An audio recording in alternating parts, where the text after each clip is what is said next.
बहुत समय पहले की बात है। एक शांत से गांव के किनारे एक खूबसूरत झील थी। झील के चारों ओर हरे भरे पेड़ और रंग बिरंगे फूल थे। उस झील में तीन बहुत अच्छे दोस्त रहते थे, दो सुंदर हंस और एक बूढ़ा मगर बुद्धिमान।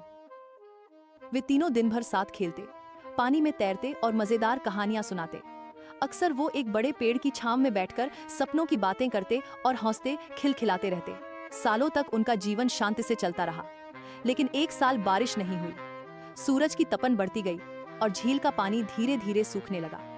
मछलियां कम होने लगी और झील सूनी लगने लगी। एक दिन कछुए ने कहा, मित्रों, झील अब सूख चुकी है। अगर हम यही रहे तो मर जाएंगे। हमें कहीं और जाना होगा। हंस बोले, तुम सही कह रहे हो।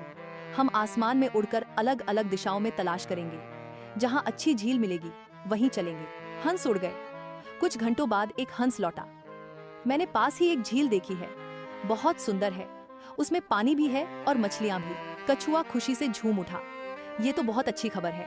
लेकिन दूसरे हंस ने चिंता जताई, हमें तो वहां उड़ने में कोई दिक्कत नहीं, लेकिन तुम पैदल नहीं पहुंच पाओगे। रास्ता लंबा है और तुम बहुत धीरे चलते हो। कछुआ कुछ देर सोचता रहा, फिर बोला, मेरे पास एक उपाय है। तुम दोनों एक मजबूत लकड़ी लाओ। मैं उसके बीच में अपने मुंह से पकड़ लूंगा और तुम दोनों उसके सिरों से पकड़कर उड़ जाना। इस तरह तुम मुझे भी उड़ा ले जाओगे। हंस बोले, योजना अच्छी है, लेकिन एक बात ध्यान रखना, उड़ान के दौरान कुछ भी हो जाए, मुंह मत खोलना, नहीं तो नीचे गिर जाओगे और मर जाओगे। कछुए ने वादा किया, मैं बिल्कुल भी नहीं बोलूंगा। अगली सुबह उन्होंने उड़ान भरी। जैसे ही वे गांव के ऊपर पहुंचे, लोग बाहर निकल आए। सबने अजीब नजारा देखा। दो हंस उड़ते हुए एक लकड़ी पकड़े हुए और बीच में एक कछुआ लटक रहा था। लोग चिल्लाए, वाह, कितने होशियार पक्षी हैं। एक आदमी बोला, लेकिन ये तो किसी और का दिमाग लगता है। कछुआ ये सब सुन रहा था।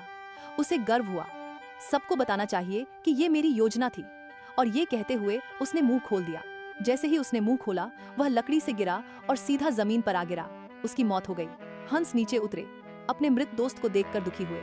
एक ने कहा, अगर उसने चुप्पी साधी होती तो आज हमारे साथ होता। दूसरे ने कहा, बुद्धिमान होने के साथ साथ संयम भी जरूरी है।